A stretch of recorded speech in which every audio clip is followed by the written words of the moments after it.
मेरे साथ air commodore as बहल साहब जुड़ रहे हैं, रिटायर्ड रक्षा विशेषज्ञ। प्रभुदयाल सर हैं, पूर्व राजनयिक। बहल सर, पहले आपके पास मैं यहाँ पर आना चाहूंगी। हॉर्मूज में ईरानी कार्गो शिप पर अमेरिकी नौसेना ने फायरिंग की है, शिप पर कब्जा कर लिया और ये तब हो रहा है जब सीज फायर चल रहा है। दूसरे राउंड की बातचीत के दावे डोनाल्ड ट्रंप करते हुए नजर आ रहे हैं। ये दोनों बातें एक साथ कैसे चल सकती है? अदिति जी, बहुत धन्यवाद और जय हिंद बुलाने के लिए। बहुत अच्छा लगता है आपके साथ शो करना। और सबसे पहले चीज मैं यहाँ पे कहना चाहूंगा कि इस समय जो युद्ध चल रहा है वो युद्ध स्ट्रेटेजिक कोर्शन का ही नहीं है, वो युद्ध प्रभुत्व का है, यानी कि डोमिनेशन का है। ट्रंप कहीं ना कहीं ये डोमिनेशन दिखाना चाहते हैं अपने देश के अंदर, क्योंकि उनकी अप्रूवल रेटिंग 63% से, माफ कीजिएगा, 52% से गिर के आज 32% तक आ चुकी है। 61% लोग ये युद्ध नहीं चाहते, 63% लोग नाखुश हैं ट्रंप के कामकाज से। और जो भी उनकी एप्स्टाइन फाइल का इशू चल रहा है वो अभी तक उनका पीछा नहीं छोड़ रहा। पेट्रोल की कीमत $4.08 पर गैलन है एवरेजली अमेरिका के अंदर, यानी कि 45 से 50% ऊपर चली गई है। तो कहीं ना कहीं वो बहुत ही मुश्किल समय में है, लेकिन अपना डोमिनेशन ईरान के ऊपर दिखाना चाहते हैं। ये दिखाना चाहते हैं कि देखो, हमने उनका जहाज भी ले लिया, हमने स्ट्रेटेजिक कोर्शन किया। हम नहीं चाहते कि ईरान जो है जीरो एनरिचमेंट पे रहे। हम चाहते हैं, माफ कीजिएगा, ईरान जीरो एनरिचमेंट पे रहे। ईरान अपना 440 किलोग्राम यूरेनियम हमको दे दे, बैलिस्टिक मिसाइल ना बनाए, स्ट्रेट्स ऑफ हॉर्मूज पे एक्सटर्नल कंट्रोल हो। लेकिन ये सारी चीजें ईरान को मंजूर नहीं है। आप कभी भी किसी की कनपट्टी पे बंदूक रख के ये नहीं कह सकते कि आप हमारी बातों को माने। यानी कि इन्होंने रेड टीमिंग की ही नहीं है। उनके बड़बोले पन की वजह से ही जो एक बात बनने वाली थी पिछली मीटिंग के अंदर वो नहीं बन पाई, और अब भी ये बातें जो है उनको पुश कर रही हैं। लेकिन मुझे ये लगता है कि कहीं ना कहीं ट्रंप को ये जरूर लग रहा है कि मेरे लिए यहां से निकलना बहुत जरूरी है, और इस वजह से वो अपनी टीम भेज रहे हैं। अगर कोई भी बातचीत नहीं होगी आगे तो अमेरिकन टीम आ क्यों रही है? और अभी ये विश्वास करने के लिए ही जो प्रेसिडेंट, माफ कीजिएगा, शहबाज शरीफ जो प्राइम मिनिस्टर है पाकिस्तान के, उन्होंने मनाने की कोशिश की है पेजेश्कियन को। और साथ में मुझे ये लगता है कि अगर बातचीत होती है, जो मुझे लग रहा है कि होगी आने वाले समय में, और कहीं ना कहीं ये सीज फायर चलता रहेगा, तो उसमें वो डिपेंड करता है कि अगर कहीं ऐसे लग रहा है कि डील होने वाली है और शायद अमेरिका को फेवर करे, तो प्रेसिडेंट ट्रंप आएंगे, नहीं तो जेडी वैंस आएंगे वाइस प्रेसिडेंट, ताकि पूरा का पूरा ठीकरा इनके ऊपर ना थोपा जा सके। तो मुझे नहीं लगता कि आगे आने वाले समय में दोनों देश नहीं चाहते कि युद्ध हो, तो मुझे नहीं लगता कि युद्ध आगे होगा। लेकिन मुझे ये जरूर लग रहा है कि इस समय टेंशन सबसे हाईएस्ट लेवल पे है। बिल्कुल प्रभुदयाल सर, यहाँ पर जब दूसरे दौर की बातचीत की जा रही है तो ईरानी प्रतिनिधिमंडल जो है वो नहीं जाएगा, ये खुद ईरानी मीडिया के हवाले से बात सामने आ रही है। हालांकि अभी हमको ये भी अपडेट मिला है कि ईरान के राष्ट्रपति पेजेश्कियान और पाकिस्तान प्रधानमंत्री शहबाज शरीफ के बीच में बातचीत हुई है। लेकिन आपको लग रहा है, क्योंकि ईरान बार बार ये कह रहा है कि ऐसी अनुचित मांगे अमेरिका रख रहा है कि बातचीत आगे बढ़ ही नहीं सकती? जी, बहल साहब ने बिल्कुल सही कहा कि जो टेंशन्स हैं वो इस वक्त बहुत ज्यादा बढ़े हुए हैं, और ट्रंप साहब ये कोशिश कर रहे हैं कि किस तरह से वो इस लड़ाई से बाहर निकल जाएं।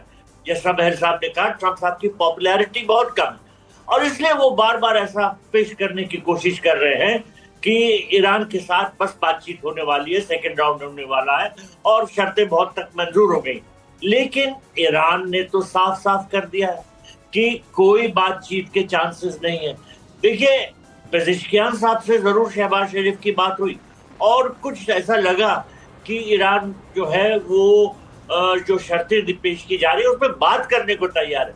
लेकिन असल बात यह है कि इस वक्त ईरान में डिसीजन मेकिंग सिविलियन अथॉरिटीज नहीं कर रही हैं। वहां पर इस वक्त डिसीजन मेकिंग पूरी तरह से IRGC कर रही है, और IRGC ये चाहती है कि जितना ज्यादा दबाव वो बना सके अमेरिकन साइड पे वो बनाए, और तब बात करेगी जब जितना दबाव बन सकता है वो उसका जो उद्देश्य है वो हासिल हो जाए। तो मुझे नहीं लगता कि अभी जो ये पॉसिबिलिटी का जिक्र हो रहा है कि बातचीत हो जाएगी, अमेरिकन डेलीगेशन बिल्कुल तैयार आने के लिए, मुझे नहीं लगता कि अभी कोई सेकेंड राउंड पॉसिबल है। क्योंकि देखिए, ईरान ने बहुत गुस्सा इस बात पे जाहिर किया है कि अमेरिकन ने उसका एक जहाज कैप्चर कर लिया। उसने कहा है कि ये पायरेसी है। बिल्कुल। वो जहाज जो था वो ईरानियन फ्लैग पे था और उसको जो कैप्चर किया गया है उससे ईरान में बहुत नाराजगी पैदा हुई है। इसके अलावा और प्रभुदयाल वही बात मैं कर रही थी कि वो ये तब आपने किया है जब सीज फायर चल रहा है, जब डोनाल्ड ट्रंप खुद दूसरे दौर की बातचीत के लिए उम्मीदज़दा नजर आ रहे हैं। तब अगर इस तरह के शिप कैप्चर किए जाएंगे तो फिर तो स्थिति में और ज्यादा तनाव होता हुआ नजर आएगा। जी हाँ, बिल्कुल। जब सीज फायर के दौरान अमेरिकन ने ऐसा किया है तो कैसा सीज फायर? वो तो पूरी तरह से ईरान का कहना है ये उल्लंघन है सीज फायर का। अमेरिकन ने नेवल ब्लॉकेड लगाई हुई है। ये कह रहे हैं अमेरिकन कि जो भी जहाज ईरान के पोर्ट में जाएगा उसको वो रोकेंगे और ईरान के पोर्ट्स को पूरी तरह से ब्लॉक करके रखेंगे। तो ये किस तरह का सीज फायर? ईरान में बहुत नाराजगी है। IRGC बात करने के लिए बिल्कुल तैयार नहीं है। IRGC इस बात पे तैयार है कि ठीक है, हम आपका जवाब जो है वो वैसे ही देंगे जैसा आप हम पे दबाव लगा रहे हैं। तो चाहे पाकिस्तान जितना जिक्र करे कि टॉक्स होने वाली हैं, अभी मैंने आपके कॉरेस्पॉन्डेंट को सुना जिन्होंने पाकिस्तान से रिपोर्ट दे रहे थे, वो तो ऐसा जाहिर कर रहे थे कि सेकेंड राउंड बिल्कुल तैयार है, होने वाला है। ऐसा कुछ नहीं। ईरान ने पूरी तरह से ये कह दिया है कि हम नामंजूर है। अब देखिए, आज कुछ हो जाता है वो बात अलग है।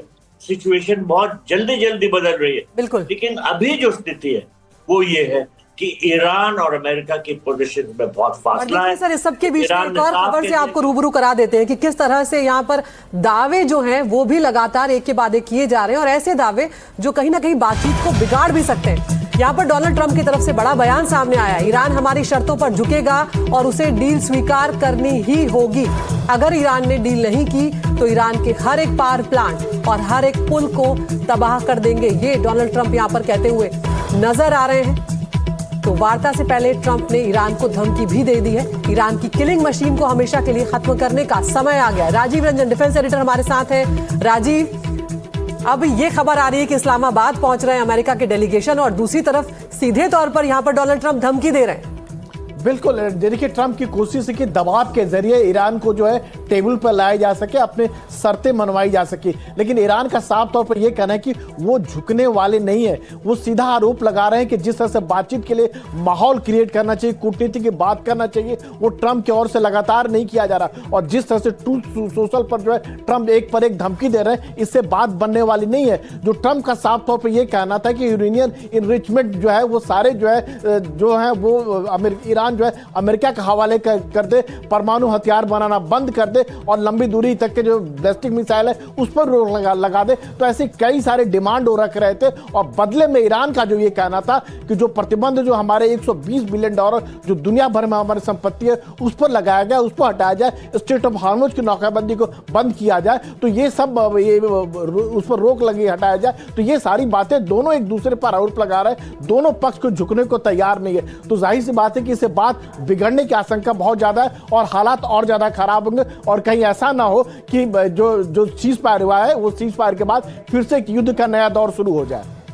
बिल्कुल राजीव, आप बने रहिए हमारे साथ। तो यहाँ पर ये भी देखना महत्वपूर्ण है कि आखिर बातचीत जो है दोनों ही देशों में कहां पर अटकी हुई नजर आ रही है। जो अमेरिका और ईरान में बातचीत है वो कहां पर अटकी हुई है, उसका भी एक रुख यहाँ पर हम कर लेते हैं। जो परमाणु कार्यक्रम का अगर यहाँ पर जिक्र किया जाए तो परमाणु कार्यक्रम को लेकर यहाँ पर बातचीत पूरी तरह से अटकी हुई नजर आ रही है। अमेरिका चाहता है कि ईरान अपना परमाणु कार्यक्रम पूरी तरह से बंद कर दे, जबकि ईरान की तरफ से ये कहा जा रहा है कि स्थायी रूप से परमाणु कार्यक्रम बंद नहीं करना चाहता है ईरान। इसके अलावा अगर यूरेनियम भंडार को लेकर बात की जाए तो अमेरिका ईरान का 450 किलो संवर्धित यूरेनियम भंडार मांग रहा है। यहाँ पर उसे कब्जाने की बात तक डोनाल्ड ट्रंप करते हुए नजर आ रहे हैं। ईरान ने यहाँ पर सीधा साफ कर दिया है कि संवर्धित यूरेनियम देना हम नहीं चाहेंगे और हमारी ऐसी कोई इच्छा नहीं है। हॉर्मुज स्ट्रेट जो है कि एक बहुत बड़ा मसला है। डोनाल्ड ट्रंप कह रहे हैं कि समझौते के बिना हॉर्मुज से जो ब्लॉकेड है उसे नहीं हटाया जाएगा, नाकेबंदी जारी रहेगी। ईरान ने कहा है कि हॉर्मुज से बिना नाकेबंदी हटाए अमेरिका से बातचीत ही नहीं होगी। तो ये आखिर बातचीत कहां पर अटकी हुई है वो हम आपको बता रहे हैं। जब्त संपत्ति और युद्ध का जुर्माने की बात यहाँ पर की जा रही है, जो हर्जाना है उसकी बात की जा रही है। यहाँ पर ईरान ने युद्ध हर्जाना और फ्रीज संपत्ति छोड़ने की मांग की है, और फ्रीज संपत्ति और युद्ध हर्जाने पर अमेरिका ने अभी तक स्थिति स्पष्ट नहीं की है। वो क्या यहाँ पर चाह रहे हैं इसको लेकर तस्वीर साफ नहीं हो पाई है। तो कई मुद्दे हैं जिन पर ये मामला अटका हुआ है। एयर कमोडोर अभी हमने डोनाल्ड ट्रंप की धमकी भी यहाँ पर देखी कि सब कुछ तबाह कर देंगे, पावर प्लांट तबाह कर देंगे अगर झुकता नहीं है ईरान। तो ये तो आप इसे किस तरह से समझा जाए, क्योंकि डोनाल्ड ट्रंप भले ही इसे दबाव की रणनीति मान रहे हो, लेकिन ये तो और सामने वाले को तिलमिला देने वाली बात है। देखिए अदिति जी, जो प्रभु दयाल जी ने भी बहुत अच्छा बताया था बैकग्राउंड में, तो उसी से मैं आगे लेते हुए चलता हूं कि इस समय जो ट्रंप है वो प्रभुत्व यानी कि डोमिनेशन की नीति अप्लाई कर रहे हैं, स्ट्रेटेजिक कोर्शन यानी कि नेवल ब्लॉकेड से उनके ऊपर प्रेशर बना रहे हैं। और ये सब कुछ जो है ऑप्टिक्स है अपने डोमेस्टिक ऑडियंस के लिए, ताकि उनकी अप्रूवल रेटिंग जो बहुत बुरी तरह से गिर चुकी है वो ऊपर आए। लेकिन यहाँ पे ट्रंप पता है कैसे सोच रहे हैं? ट्रंप ऐसे सोच रहे हैं जैसे कि एक डेमोक्रेसी के लीडर सोचता है, जैसे कि एक देश जिसको लगता है कि उसकी काफी हद तक आर्म्ड फोर्सेस का नुकसान हुआ है और काफी हद तक क्रिटिकल इंफ्रास्ट्रक्चर खत्म हो गया है, तो वो कहीं ना कहीं सरेंडर करने को तैयार होगा। लेकिन ऐसा कुछ भी ईरान करने वाला नहीं है। सबसे पहले तो ये है कि उसको बहुत डैमेज हुआ है, इसमें कोई डाउट नहीं है। लेकिन वो जो डैमेज हुआ है अभी भी IRGC पूरे कंट्रोल में, यानी कि एक ऑटोक्रेटिक कंट्रोल है। दूसरी चीज अमेरिका को समझनी है कि 60 से 70% बैलिस्टिक मिसाइल्स अभी भी उनके पास है, लॉन्चर्स अभी भी उनके पास है, अभी भी हजारों की संख्या में ड्रोन्स उनके पास है। ईरान तैयार है लंबे युद्ध के लिए। जब आप बहुत कुछ हार जाते हैं अपनी मिलिट्री कैपेसिटी में, तब आप देश को इस्तेमाल करते हैं, नेशन का मतलब है लोगों को इस्तेमाल करते हैं। और आपने देखा है कि कई भारी संख्या में लेडीज, महिलाओं की भीड़ आई थी यूनिफॉर्म के अंदर, ये बताते हुए कि हम देश के साथ हैं। अमेरिका ने एक काम तो किया है कि पूरे ईरान को यूनाइट कर लिया। जो प्रोटेस्टर्स भी थे आज वो ईरान के साथ हैं, क्योंकि क्रिटिकल इंफ्रास्ट्रक्चर डिस्ट्रॉय हो गया। अब अमेरिका को यह समझना है कि वो ईरान सरेंडर नहीं करेगा कभी भी। इसका मतलब सरेंडर का मतलब है 440 kg एनरिच्ड यूरेनियम वो कभी भी उनसे हथियार नहीं सकता, या वहां जाके एक्सकवेटर्स लेके उसको निकाल नहीं सकता। दूसरी चीज उसको समझनी है कि 0% एनरिच्ड यूरेनियम एनरिचमेंट नहीं कर सकता, क्योंकि उनका बुशेयर पावर प्लांट है। उनके पास जो रेडियोथेरेपी मेडिकल के लिए जरूरत है, उसकी वजह से 20 से 25% एनरिचमेंट जरूरी है। और ये केपेबिलिटी यहाँ पर फिर अगला सवाल भी मैं आप ही से ले रही हूँ, क्या इसको इस तरह से देखा जाए कि सीज फायर का इस्तेमाल जो है वो डोनाल्ड ट्रंप ने अपनी तैयारियों को और पुख्ता करने के लिए, और जो असलहा खाली हो गया था उसकी रीफिलिंग के लिए किया था? देखिए बहुत भारी नुकसान तो उसको हुआ था। 44 से 45 जहाज चले गए थे, 6 सिस्टम थार्ड के चले गए थे जो साउथ कोरिया से आए, 2 सिस्टम उसके आए जर्मनी से, पैट्रियट के रेडार्स चले गए, कम्युनिकेशन सिस्टम $50 बिलियन से ऊपर उसका खर्चा हुआ, मिसाइल इंटरसेप्टर्स की कमी हुई। हाँ, ये बात आपकी सही है कि वो सिस्टम्स को फिल कर रहा है, लेकिन तब भी आज उसके पास वो सिस्टम्स नहीं है, क्योंकि 1 साल का पूरा युद्ध का सामान वो यूटिलाइज कर चुका है और वो नहीं चाहेगा आगे वॉर जाए। पर सबसे बड़ी बात है, ट्रंप को ऐसा लगता है कि अगर ये वो युद्ध खिंचता है तो जो यूएस इकोनॉमी को फर्क पड़ रहा है, जो पेट्रोल की कीमतें, वहां जो लोगों के बीच में गुस्सा आ रहा है, 63% लोग खुश नहीं है उनसे, तो कहीं ना कहीं उनको पता है कहीं ऐसे ना हो कि कल ऐसा समय आ जाए कि लोग कहें जो रिपब्लिकन पार्टी का पतन ट्रंप ने किया था शॉर्ट टर्म के लिए। तो इस वजह से ट्रंप ज्यादा प्रेशर में है। और दूसरी चीज है कि मुझे नहीं लगता वो युद्ध शुरू करेंगे, ना लिमिटेड ना कोई भी। अगर युद्ध शुरू करते हैं सबसे बड़ी गलती होगी ट्रंप की, क्योंकि जो भी अप्रूवल रेटिंग आज 32% पे है वो उससे भी नीचे गिर के 25-27% पे पहुंच जाएगी और उनको भारी नुकसान होगा मिड टर्म इलेक्शंस पे। तो प्रभु दयाल सर, ये जो बात एयर कमोडोर बहल कह रहे हैं, यहाँ पर अब ये भी एक मसला हो गया डोनाल्ड ट्रंप के लिए कि आप अपने ही घर में गिरते हुए नजर आ रहे हैं। मिड टर्म आने ही वाले, बहुत ज्यादा वक्त नहीं है, और जो दूसरा टर्म है उसमें सबसे ज्यादा गिरी है लोकप्रियता। 63% व्यस्त लोग कामकाज से नाखुश है डोनाल्ड ट्रंप के। ये एक बड़ी वजह हो सकती है? जी बिल्कुल।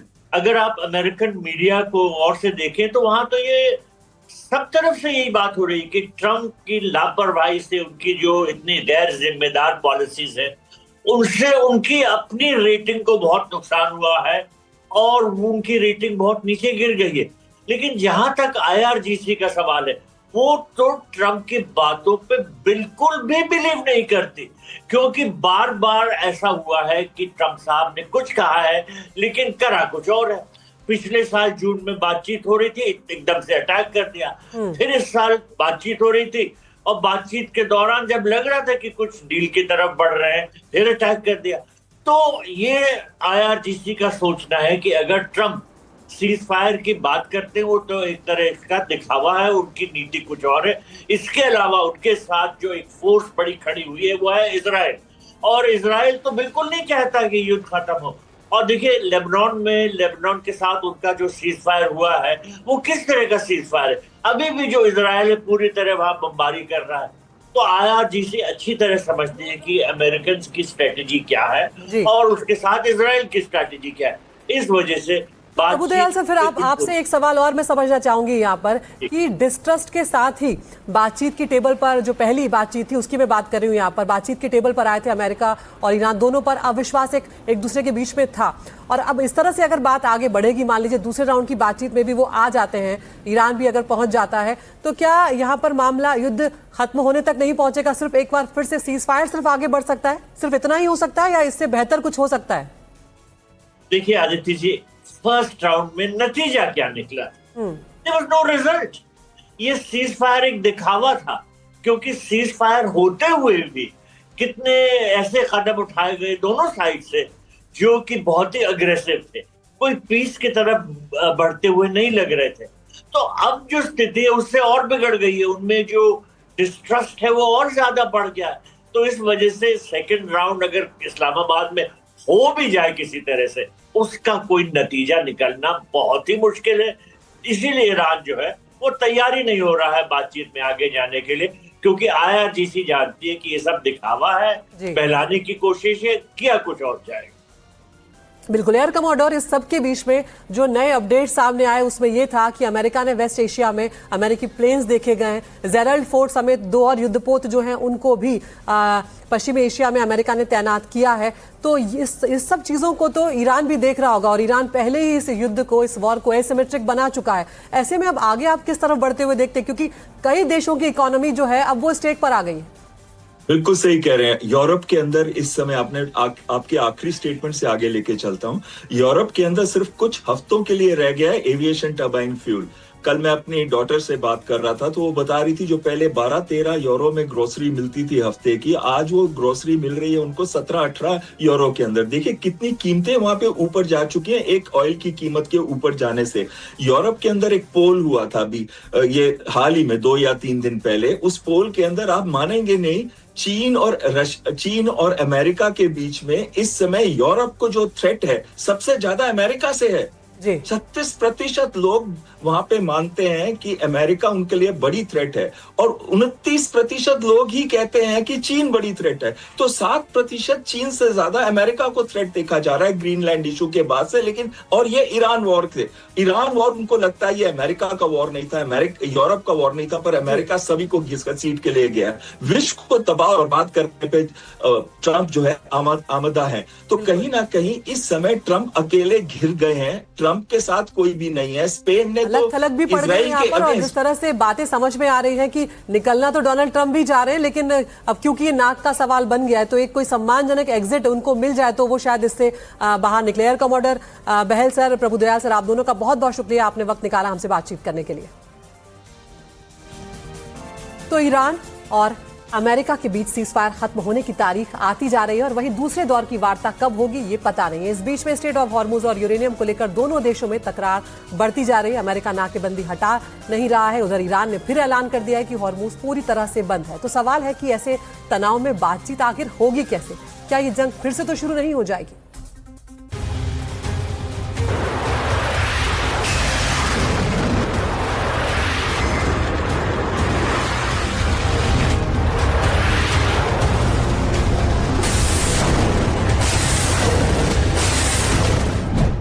दुनिया की नजरें जहां ईरान और अमेरिका के बीच होने वाली वार्ता पर हैं, वहीं पिछले कुछ दिनों की हलचल चिंता पैदा करने वाली है।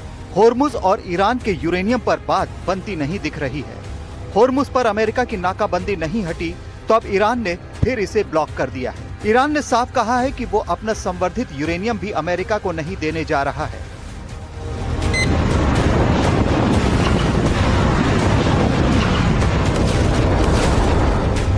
अमेरिका और ईरान की जंग अब उस मोड़ पर पहुंच चुकी है जहां बातचीत भी चल रही है और ये बात भी चल रही है कि जंग कभी भी फिर शुरू हो सकती है। सीजफायर की कोशिशों के बीच तनातनी भी बढ़ती जा रही है।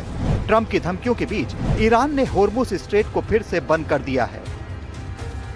ईरान के इस्लामिक रिवॉल्यूशनरी गार्ड कोर यानी IRGC की नौसेना ने बड़ा ऐलान करते हुए कहा कि हॉर्मुज को फिर से बंद कर दिया गया है। IRGC ने धमकी देते हुए कहा कि जब तक अमेरिका ईरानी जहाजों और बंदरगाहों पर लगाए गए अपने नौसैनिक प्रतिबंध नहीं हटाता, तब तक इस अहम समुद्री मार्ग से किसी भी जहाज को गुजरने की इजाजत नहीं होगी। कोई भी जहाज गुजरेगा तो उसे निशाना बनाया जाएगा। चेतावनी दी गई है कि ओमान की खाड़ी और फारस की खाड़ी के बंदरगाहों से भी कोई जहाज हॉर्मुज के पास न आए। IRGC ने साफ कहा है कि हॉर्मुज में हमारे आदेश मानो वरना दुश्मन माने जाओगे। इससे पहले ईरान ने हॉर्मुज खोलने की बात कही थी। 16 अप्रैल को इजराइल और लेबनान के बीच अमेरिका की मध्यस्थता से 10 दिनों का युद्ध विराम तय हुआ था। इसके बाद 17 अप्रैल को ईरानी विदेश मंत्री अब्बास अराक्ची ने घोषणा की कि युद्ध विराम के दौरान व्यावसायिक जहाजों के लिए मार्ग पूरी तरह खुला रहेगा। लेकिन 18 अप्रैल को अमेरिका की ओर से ईरानी बंदरगाहों की नौसैनिक नाकाबंदी जारी रखने के विरोध में ईरान ने मार्ग दोबारा बंद कर दिया। कि अब हालात जो है फिर से युद्ध जैसे लग रहे हैं। आप स्ट्रेट ऑफ हॉर्मुज को अगर एक मैप के जरिए आप ये समझने की कोशिश कीजिए कि पहले जो शिप जो था इस रास्ते से होकर स्ट्रेट ऑफ हॉर्मुज को क्रॉस करता था, लेकिन फिर बाद में ईरान ने फैसला किया कि इस रास्ते से होकर नहीं गुजरेगा, बल्कि ये जो रास्ता आप देख रहे हैं जो पूरी तरह से ईरान के कंट्रोल में होगा, यानी लद्दाख द्वीप के आसपास होगा, ये पूरा ये कंट्रोल में होगा, ईरान कंट्रोल करेगा। ईरान का ये कहना है कि स्ट्रेट ऑफ हॉर्मुज जो है ईरान के नियंत्रण में रहेगा और बिना ईरान के मर्जी से कोई भी शिप गुजर नहीं पाएगा। तो समझा यह जा रहा है कि दोनों के बीच में कहीं नहीं कि कुछ अमेरिका और ईरान के बीच में कंफ्यूजन हुआ और उस कंफ्यूजन का नतीजा है कि अब हालात फिर से ऐसे लग रहे हैं कि कहीं युद्ध वाले हालात नहीं पैदा हो जाए। अमेरिकी राष्ट्रपति साफ तौर पर यह कह चुके हैं कि हम जो है सीज फायर का डेट बढ़ाने नहीं जा रहे हैं। तो यानी सीज फायर नहीं हो बढ़ेगा तो इसका मतलब होगा कि क्या युद्ध फिर से शुरू हो सकता है। हॉर्मुज को लेकर अमेरिका और ट्रंप के बयान भी बदलते रहे हैं। कभी वो ऐलान करते हैं कि हॉर्मुज पूरी तरह खोल दिया है, कभी वो कुछ और कहते हैं। ट्रंप ने 15 अप्रैल 2026 को अपने social media platform truth social पर हॉर्मुज और चीन के संबंध में कई बड़े दावे किए थे। उन्होंने हॉर्मुज के लिए कहा था कि वो उसे पूरी दुनिया के लिए खोल रहे हैं, लेकिन हॉर्मुज के पास ईरान के लिए अमेरिका की नाकाबंदी जारी रही। ईरान ने अब फिर हॉर्मुज ब्लॉक कर दिया, तो ट्रंप कह रहे हैं कि ईरान की ब्लैकमेलिंग नहीं चलेगी। We have very good conversations going on. It's working out very well. They got a little cute as they have been doing for 47 years. Nobody ever took them on. We took them on. They have no navy. They have no air force. They have no leaders. They have no nothing. Actually, their leaders are. It is regime change. You call that enforced regime change, but we're talking to them. They wanted to close up the strait again, you know, as they've been doing for years, and they can't blackmail us. Hormuz का मुद्दा ऐसा है कि खबर आई कि Iran में भी सेना और सरकार के बीच विवाद है। IRGC सीधे सुप्रीम लीडर को रिपोर्ट करती है, वो उसी का आदेश मानती है। हॉर्मुज का कंट्रोल भी IRGC की नेवी करती है।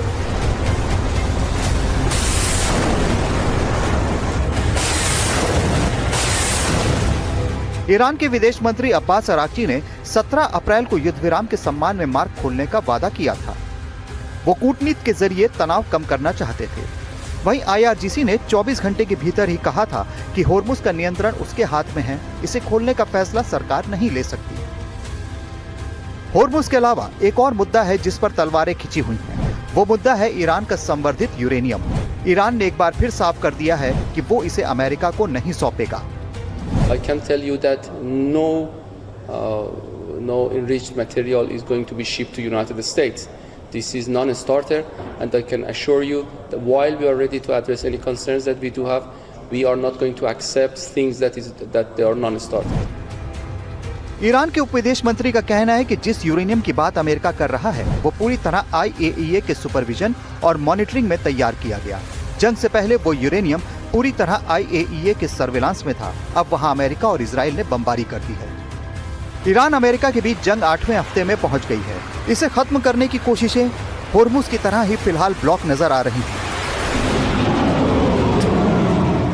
14 दिन का युद्ध विराम 22 अप्रैल को खत्म हो रहा है।